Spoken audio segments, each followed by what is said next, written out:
তুমি এখনো রেডি হওনি? সবকিছু তো গুছিয়ে রাখাই আছে। ও, এসব তাহলে তুমি রেখেছো? অফকোর্স আমি রেখেছি। আচ্ছা, আমি যে সবকিছু সিস্টেম্যাটিক পছন্দ করি তা তুমি জানলে কি করে? আমি সব জানি, মিনা আমার সব জানাতে। ও রিয়েলি? আচ্ছা, আমি আর কি কি পছন্দ করি একটু শুনি। যেমন তোমার ফেভারিট কালার ব্ল্যাক, তোমার হবি ফটোগ্রাফি, তুমি পছন্দ করো রবীন্দ্রসঙ্গীত, আর তুমি ভালোবাসো পায়েস, যা তোমার জন্মদিনে মিনা নিজের হাতে তৈরি করে খাও। Happy birthday to you. আমি তো ভুলেই গেছিলাম। এখন চটপট রেডি হয়ে পায়েসটা খেয়ে নাও।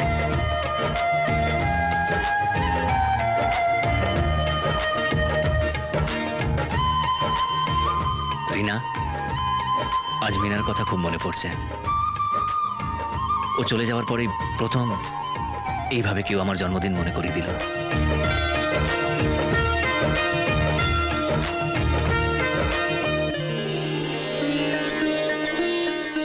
আজ আমার জন্মদিন। তাই? ছেলেবেলায় তো মা বাবাকে হারিয়েছি, তাই কোনোদিন তাদের ভালোবাসা আশীর্বাদ পাওয়া হয়নি। আজ আপনি আশীর্বাদ করে সেই অভাবটা পূরণ করে দিন। বেঁচে থাকো বাবা, সুখী হও। আমাদের আশীর্বাদ চিরকাল তোমার সঙ্গে থাকবে।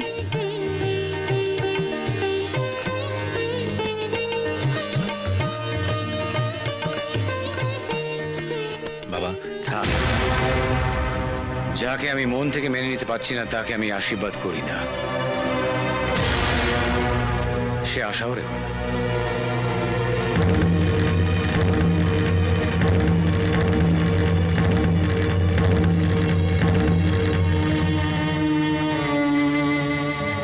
দাদার ব্যবহারে দুঃখ পেও না রোহিত, আসলে উনি ওনার তিরস্কারকেই আমি আশীর্বাদ মনে করি দাদামণি। থাক থাক থাক থাক, ভগবান তোমাকে এই পরীক্ষায় নিশ্চয়ই সফল করবেন।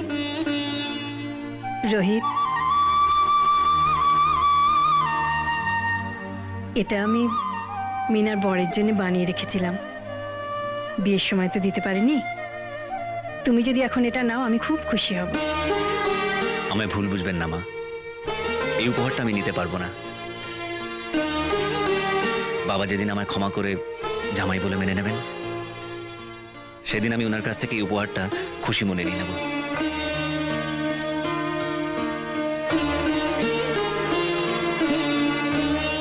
আজ ওর সঙ্গে এমন ব্যবহার করাটা তোমার উচিত হয়নি।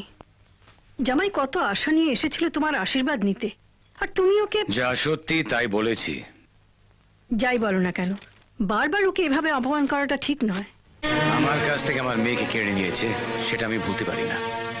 দেখো, কি হবে ওসব পুরনো কথা মনে রেখে? এসব ভুলে যাওয়াই তো ভালো। তুমি ভুলতে পারো, আমার পক্ষে সেটা সম্ভব নয়।